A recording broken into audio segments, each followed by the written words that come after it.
El día que Marcelo Valverde pisó por primera vez la sala de juntas, yo ya sabía que venía a desmantelar algo.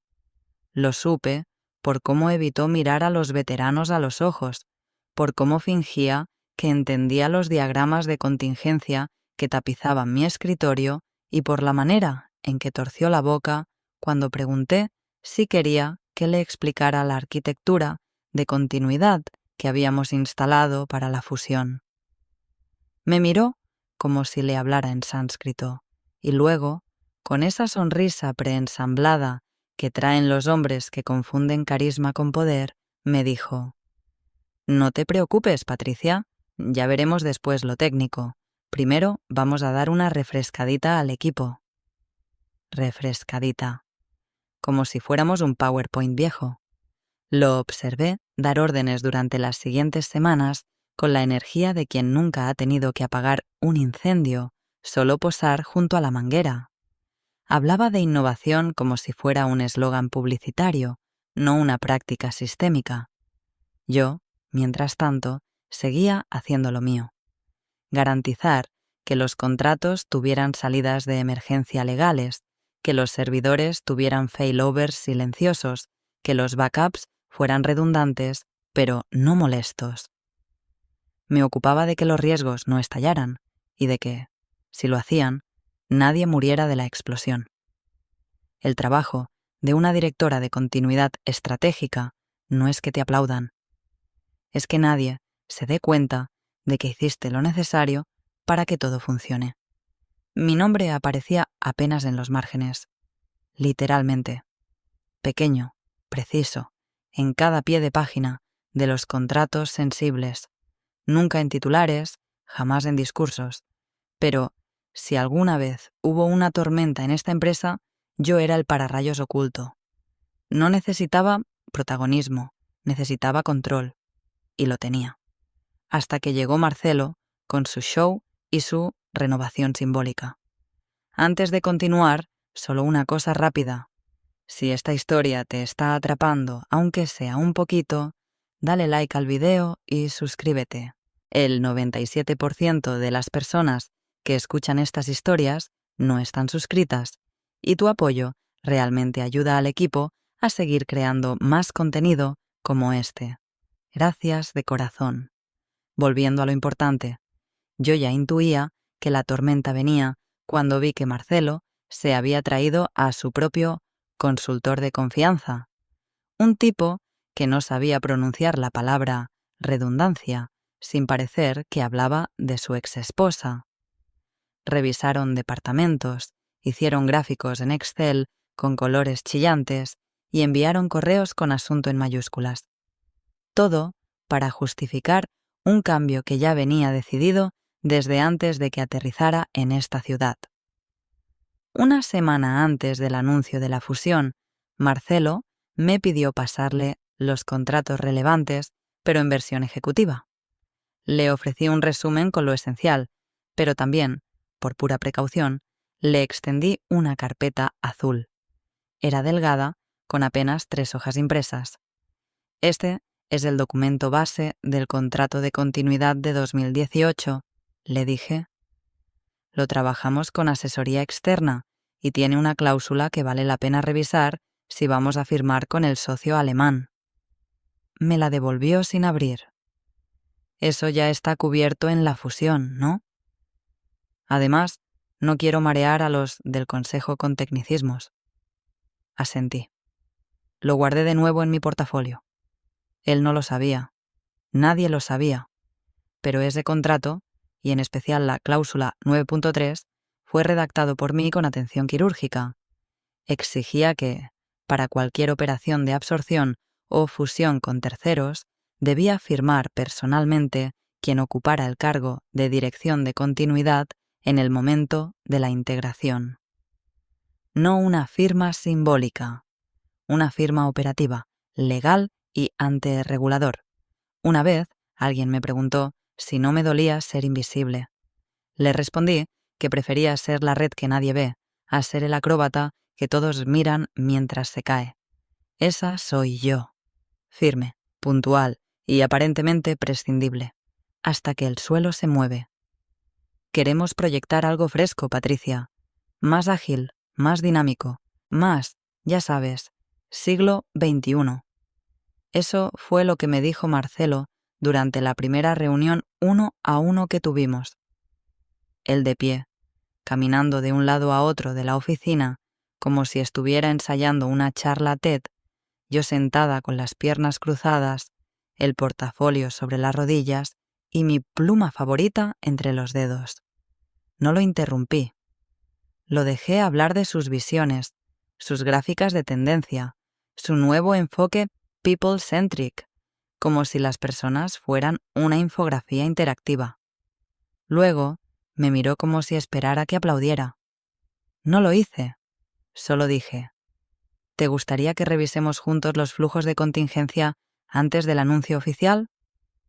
Él sonrió, pero no con la boca, con ese gesto de lástima que tienen los jóvenes cuando creen que van a enseñarte a usar el Internet.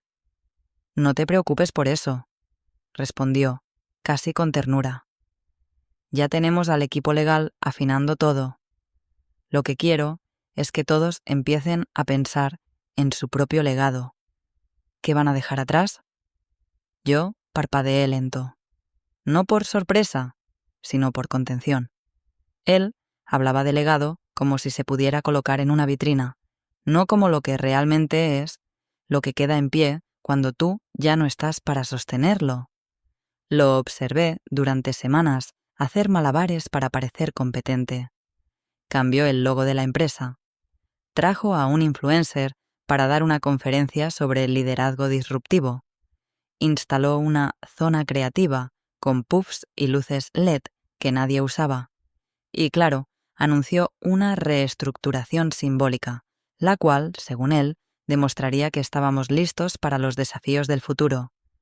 Adivinen quién encabezaba la lista de procesos anticuados y cargos redundantes. Yo, Patricia Álvarez.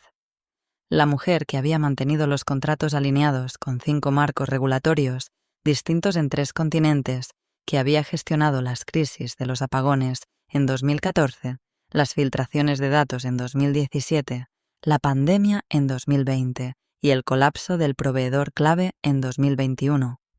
Pero eso no salía en las fotos.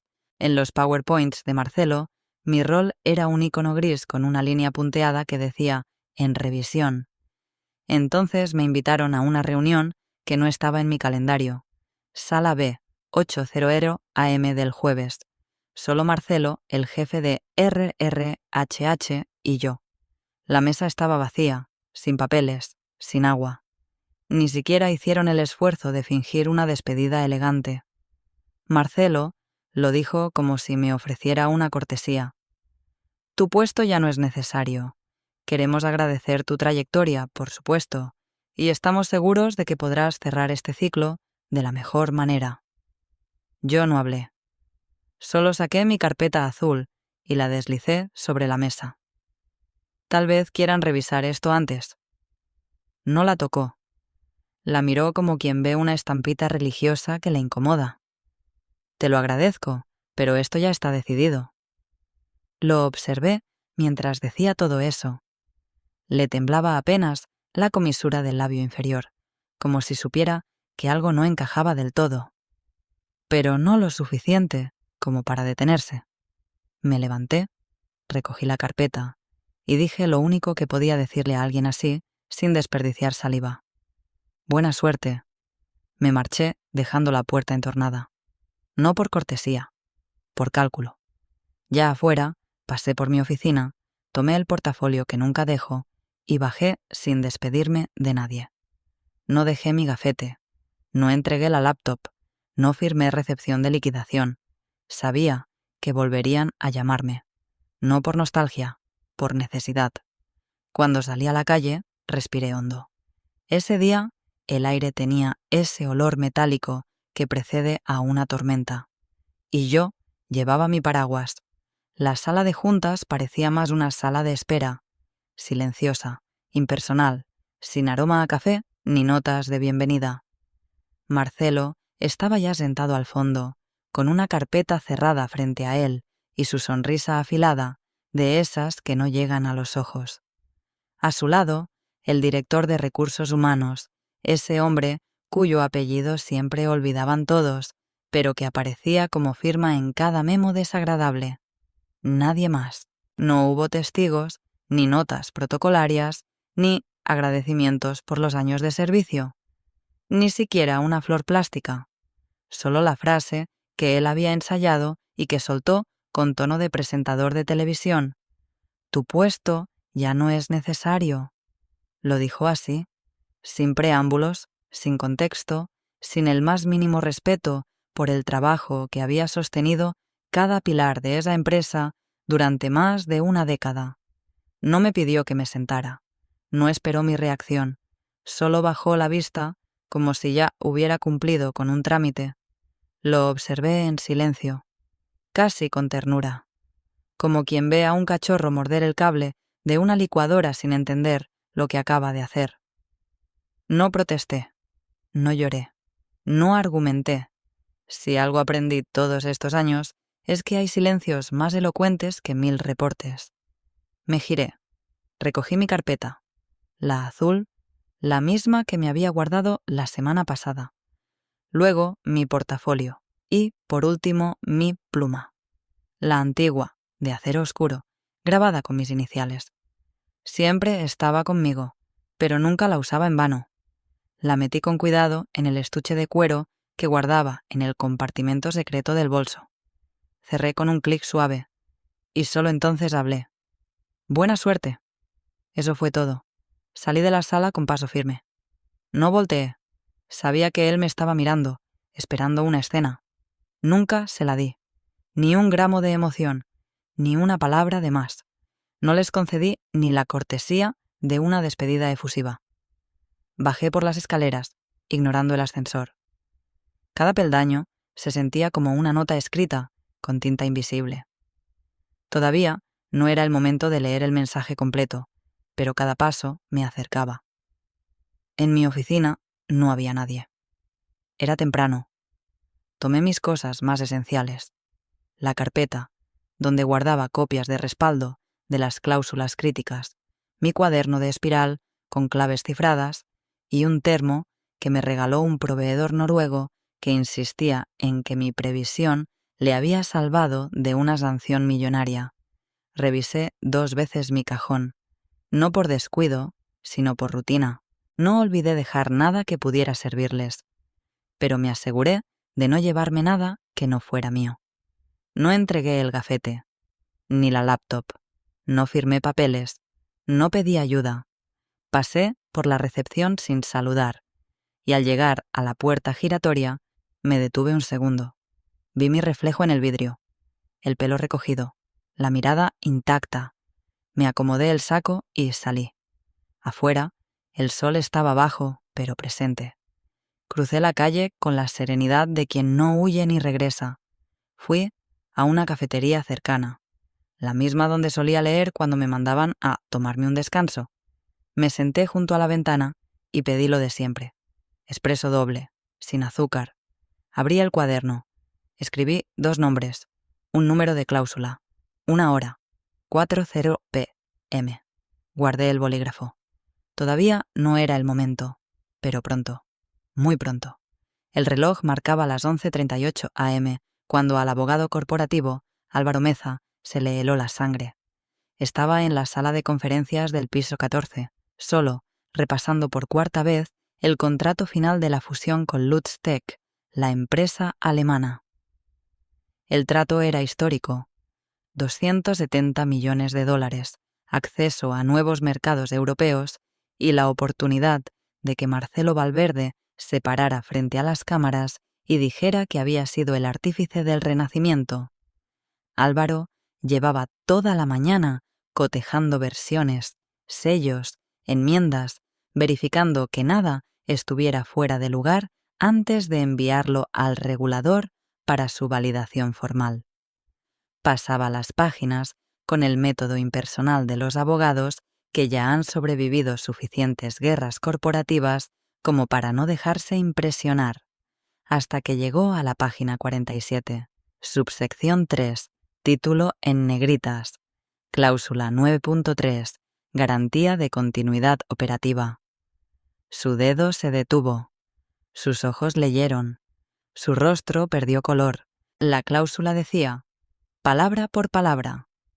La presente operación solo podrá validarse ante la Superintendencia Nacional de Fusiones y Adquisiciones si cuenta con la firma de la persona que, al momento de activación del contrato, ejerza la dirección de continuidad estratégica de forma activa y formal. La identidad de dicha persona deberá coincidir con la registrada en los archivos internos al momento de emisión del Acta 18C, fechada el 14 de marzo de 2018. Esa persona, claro, era yo, Patricia Álvarez. Y Álvaro lo sabía. El vaso de agua que tenía a su lado resbaló entre sus dedos temblorosos. Cayó al suelo y se estrelló en 1000 pedazos. El sonido hizo eco en la sala vacía. Nadie lo vio, pero los que pasaron por el pasillo después jurarían que el silencio tenía otro peso. Álvaro se agachó a recoger los pedazos con la delicadeza de quien recoge su carrera en pedacitos.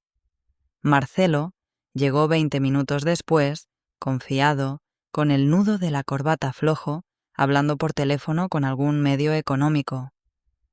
Sí, ya está todo cerrado. Es solo una formalidad más. Claro que sí, yo mismo firmaré en unos minutos. Colgó con un guiño, como si Álvaro fuera su asistente y no el último cordón que sostenía el puente. ¿Listo todo? Álvaro no respondió al instante.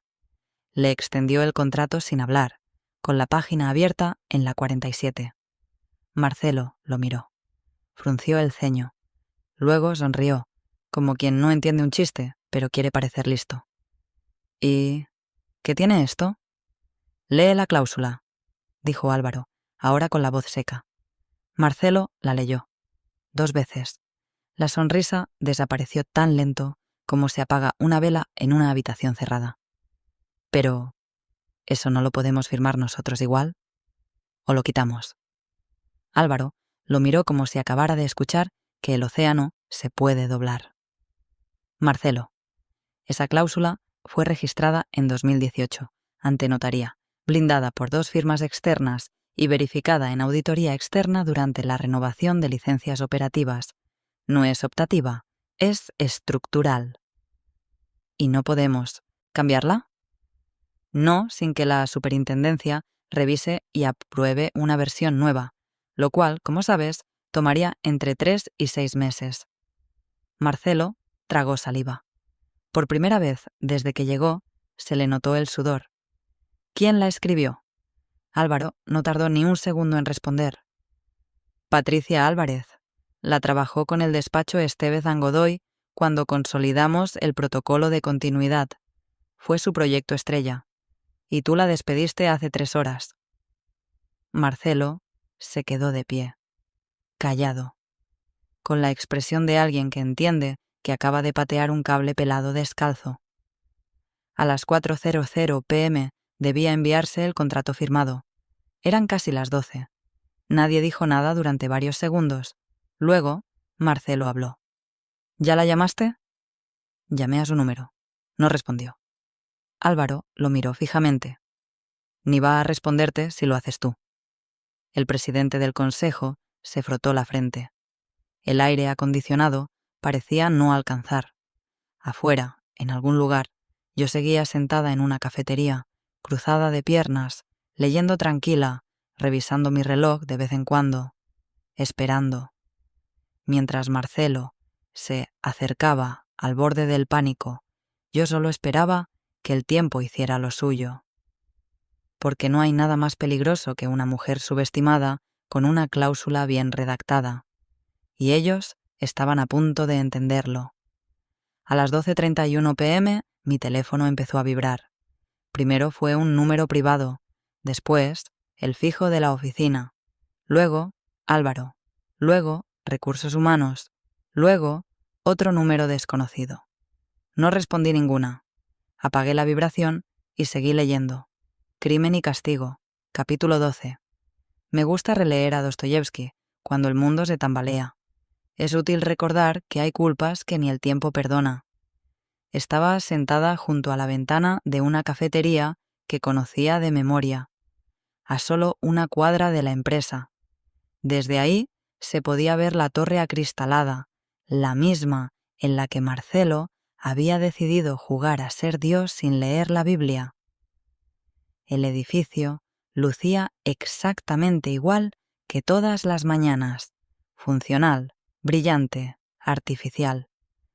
Pero yo sabía que adentro el ambiente ya no era de control, sino de pánico.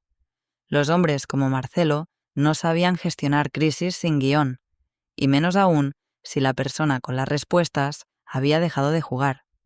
Tomé un sorbo de café, tibio ya, pero familiar, y volví a mirar mi reloj. 12:44 p.m. El tiempo era mío. No porque lo dominara, sino porque lo entendía. Las crisis son como los incendios. Uno no los apaga corriendo con cubetas. Se apagan si sabes dónde están las válvulas. Y todas estaban bajo mi control. O mejor dicho, bajo mi firma.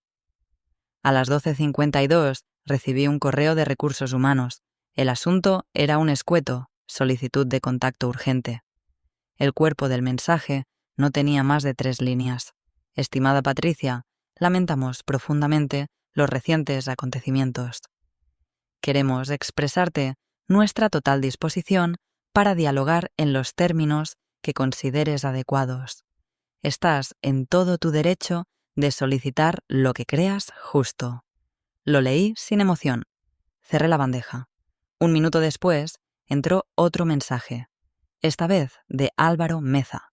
Adjunto: el PDF del contrato de fusión. Asunto: necesitamos tu firma antes de las 4 p.m. Su mensaje decía apenas: sé que no tengo derecho a pedirte esto, pero también sé que tú entendiste este juego mucho antes que todos nosotros. Lo dejaste por escrito. Lo dejé sin leer completo. No por indiferencia, sino porque aún no era la hora. A las 1:05 p.m., Marcelo rompió el silencio. Me escribió por WhatsApp, con una familiaridad que en otro momento habría resultado casi patética. Patricia: necesitamos hablar. Entiendo que esto se ha manejado mal. Estoy dispuesto a corregirlo. Solo dime dónde estás. Yo voy. No respondí. No me moví de la mesa. La camarera pasó y me ofreció recalentar el café. Le dije que no, que así estaba perfecto, porque lo estaba. Todo estaba saliendo exactamente como lo había previsto. Desde mi asiento alcé la vista. A través del ventanal, la torre del edificio se alzaba brillante, pero algo parecía distinto, como si ese cristal, que tantas veces reflejó arrogancia, ahora devolviera el rostro del que supo esperar. Lo observé por un minuto entero, no con nostalgia, con cálculo. En la empresa, probablemente, ya debatían si llamar a los socios alemanes. Tal vez ya discutían si mentir o improvisar. Pero sabían, en el fondo, que sin mi firma todo ese castillo se desmoronaría, y que cada segundo que pasaba sin mí les costaba dinero, prestigio y miedo. A las 1:33 p.m. apagué el wifi, cerré el libro, pagué la cuenta, caminé despacio hasta el parque que estaba al otro lado de la calle. Me senté en una banca, abrí mi cuaderno y escribí 3 cosas. Cláusula 9.3, restitución inmediata, contrato blindado, y me quedé ahí, esperando. Porque a veces el poder no se ejerce gritando ni empujando. Se ejerce cuando tu silencio pesa más que su urgencia. Y el mío, en ese momento, les estaba hundiendo el piso. A las 2:47 p.m., con el reloj clavado sobre la banca del parque y la torre reflejándose en el agua estancada del canal, envié un solo mensaje. Estoy dispuesta a firmar, pero bajo nuevas condiciones. No hubo emojis, no hubo saludo, no hubo rastro de emoción. La estructura hablaba por mí. Adjunto al mensaje iban 2 páginas escaneadas, escritas con letra clara, puntos numerados, márgenes amplios y un encabezado que decía: propuesta de enmienda para validación operativa. Patricia Álvarez. El punto 1. Restitución inmediata, con efecto retroactivo al mismo momento de mi despido y sin mención alguna a reestructuración ni a condiciones de revisión futura. El punto 2. Nuevo contrato blindado, con cláusulas de no remoción sin revisión colegiada por parte de una terna externa. Es decir, no podrían volver a tocar mi cargo sin pasar por auditores independientes. El punto 3. Autonomía funcional absoluta sobre toda la cadena de continuidad estratégica.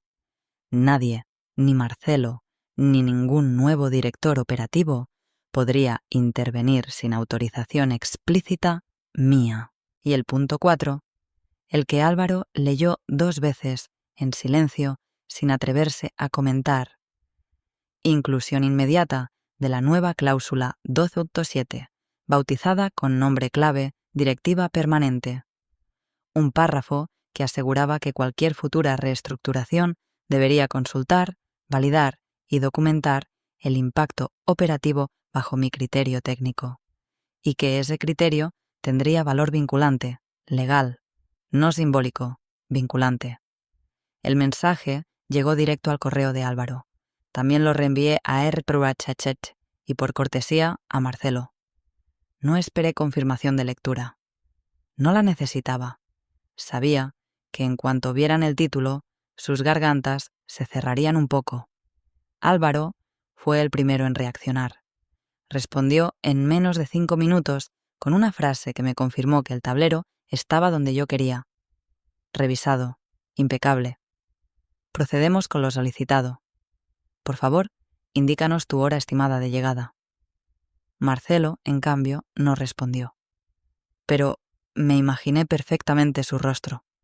El ceño fruncido, el dedo tamborileando contra la mesa, los ojos buscando alguna salida que no existía.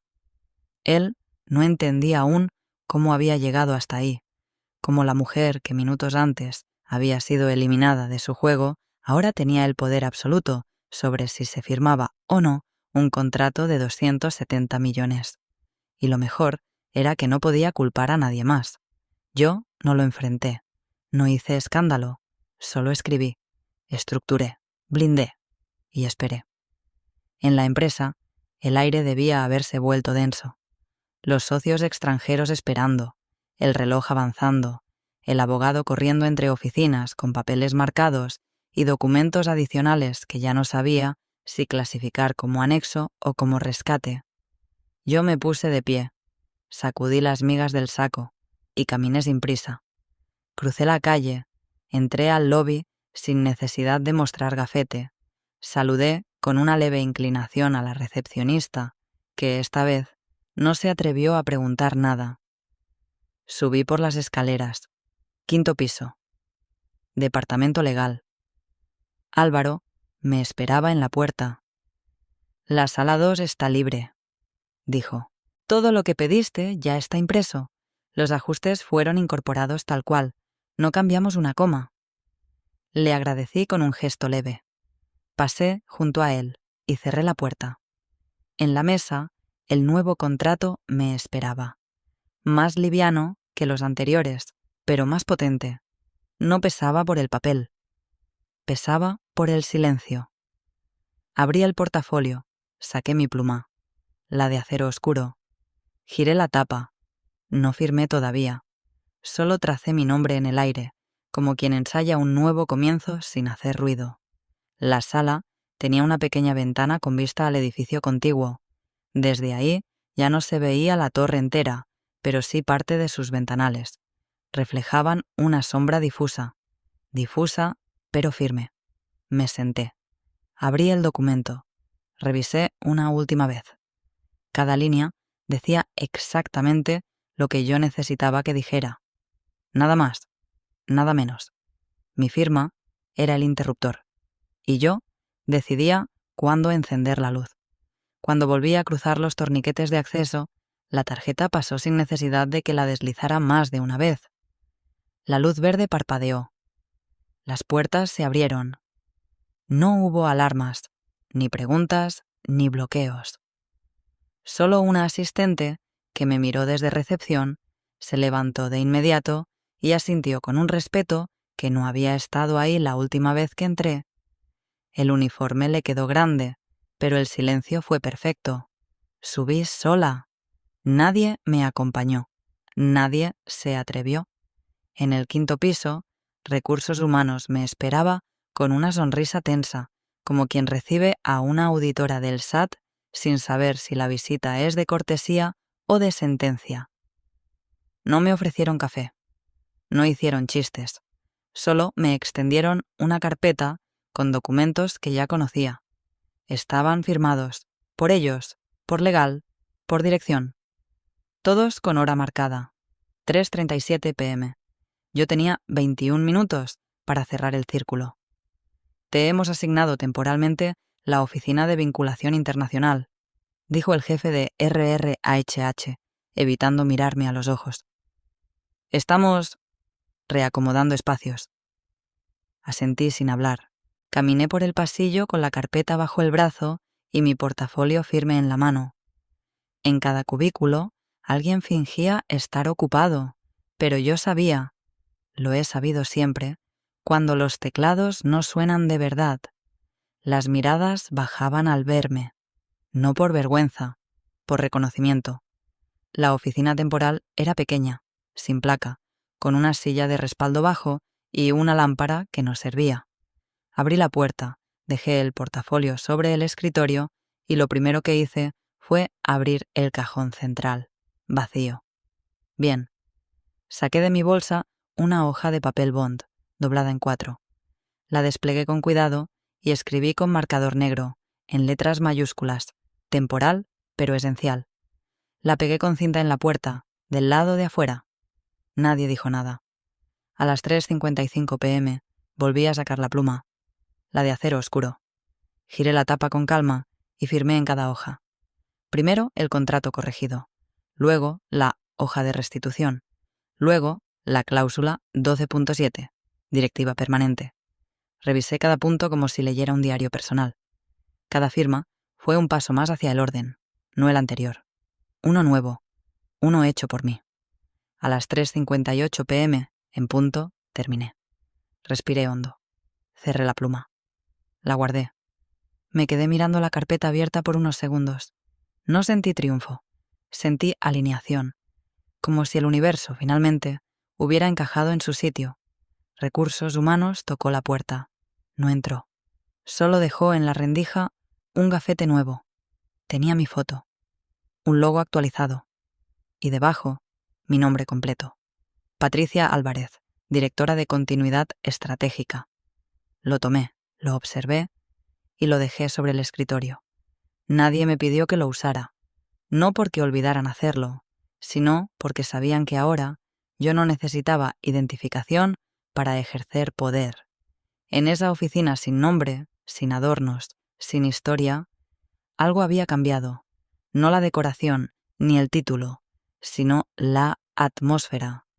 Ya no estaba yo en la empresa ahora estaba en mis términos. La primera reunión tras mi regreso no fue anunciada con pompa ni invitaciones coloridas. Fue una circular seca del departamento legal con el asunto: sesión extraordinaria de revisión estructural, continuidad estratégica. Convocatoria a las 10:00 am, sala A del Consejo, asistencia obligatoria. Nadie preguntó por qué. Llegué 5 minutos antes, no para demostrar puntualidad, para revisar el sistema de proyección. No iba a permitir que mi presentación se pixelara por una mala conexión HDMI. Álvaro estaba ya sentado, con el rostro neutro de quien conoce el guión y prefiere no opinar hasta que termine la obra.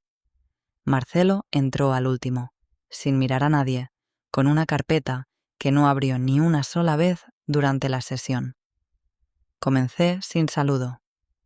La continuidad no es un departamento, es una arquitectura. Y cuando se desmonta una viga sin revisar la estructura, el edificio se desploma. Lo que ocurrió esta semana no fue un error técnico, fue un fallo de diseño. Por eso hoy propongo un rediseño. Di clic y proyecté el nuevo modelo. Estructura trina de revisión. Toda remoción de personal en cargos críticos deberá ser validada por un comité independiente. Documentación jurídica de cada proceso de sustitución. Supervisión externa bianual. Y una cláusula especial que garantizara el acceso permanente a los documentos de continuidad por parte de la persona titular del rol, incluso en periodos de transición. Nadie habló. La directiva permanente, ya aprobada, será acompañada por la política de protección interna, que hoy les presento. Pasé a la segunda diapositiva. Era breve, un solo párrafo. La protección de los elementos de continuidad estratégica y de quienes los dirigen no será interpretada como privilegio, sino como barrera contra la negligencia. La empresa, en su conjunto, reconoce que hay conocimiento que no puede reemplazarse sin daño estructural. Miré a los presentes. Está redactada, está revisada. Solo requiere la aprobación del Consejo. La presidenta del Comité de Riesgos asintió sin decir nada. El CFO intercambió una mirada rápida con Álvaro. 2 directores levantaron la mano. Luego todos, menos Marcelo. Él se quedó inmóvil, con los ojos clavados en un punto invisible sobre la mesa. No objetó. No votó en contra. Solo se mantuvo quieto. Su silencio no fue protesta. Fue aceptación. No tenía más fichas en el tablero. Al final de la sesión, firmé el documento en el acta oficial como corresponde. Patricia Álvarez, autora de la política de protección interna. Cerré la carpeta, recogí mis documentos y salí sin mirar atrás. No hubo aplausos. No los quería. Lo que había logrado no era una victoria emocional. Era un rediseño. Uno donde ya no sería necesario que una mujer como yo tuviera que desaparecer para que se notara su ausencia. Uno donde, por primera vez en esa empresa, la estructura tenía memoria. Y yo era parte de ella. La sala de juntas estaba llena. Trajes caros, perfumes discretos, rostros aliviados. Las pantallas mostraban los logos de ambas compañías lado a lado, como recién casados en una boda arreglada. El reloj marcaba las 4:06 p.m. y el contrato final de la fusión ya tenía todas las firmas, sellos y anexos requeridos. Todos menos uno. El último, el mío. Yo no estaba ahí. La carpeta de documentos fue colocada sobre la mesa de mármol por Álvaro Meza, con movimientos calculados. La giró lentamente hasta que la hoja correcta quedó expuesta. Página 84. Cláusula final. En la parte inferior había un espacio reservado, justo debajo del texto que añadí esa misma mañana. Cláusula 9.3 permanecerá activa durante la vigencia de esta fusión y mientras viva la firmante original, Patricia Álvarez. Fue Álvaro quien explicó su inclusión al Consejo y al equipo de fusiones. Lo hizo sin levantar la voz, solo lo suficiente para que todos lo oyeran y ninguno lo olvidara. Es una cláusula de continuidad vitalicia, redactada por ella misma, revisada por el despacho Estevez & Godoy, legalmente sólida, no discutible. Si no se firma bajo estos términos, el contrato no será reconocido por la superintendencia. Nadie dijo nada, porque nadie podía decir nada. Marcelo estaba ahí, rígido, con la mandíbula apretada y el pulso visible en la sien. Había pasado de orador principal a nota al pie. Su voz ya no tenía eco en esa sala. Su poder era una fachada cuarteada. Y él lo sabía. Álvaro tomó la pluma, que yo dejé cuidadosamente colocada sobre la carpeta, de acero oscuro, grabada con láser. 3 palabras. Firmo. Luego existo.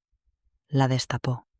El sonido del clic resonó como un martillo en un ataúd, y firmó en mi nombre. Porque yo ya lo había hecho. No necesitaban mi presencia, solo mi estructura. Cuando el abogado de Lutz-Tech hojeó las páginas finales, notó la adición. Levantó la vista, intrigado. ¿Dónde está la señora Álvarez? Álvaro le respondió sin cambiar de expresión. Ya se retiró. No necesita estar aquí. La fusión ocurre en su arquitectura, no en su presencia. El alemán asintió lentamente. Luego firmó. Hubo aplausos, sonrisas, copas servidas, fotos, pero ninguna tenía a Patricia Álvarez en el encuadre.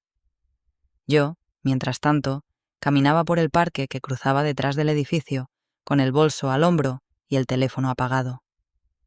El aire estaba tibio. El sol, cansado. Me detuve un momento frente a una banca vacía. Saqué un cuaderno, taché una palabra y escribí otra encima. Irreemplazable. No por vanidad, por precisión. Nunca quise fama, nunca pedí aplausos. Solo pedía estructura, orden, dignidad. Y al final, eso fue lo que me quedó. Un legado que no dependía de mi presencia, sino de lo que construí para cuando yo ya no estuviera en la sala. Porque hay victorias que no hacen ruido. Y aún así, cambian todo.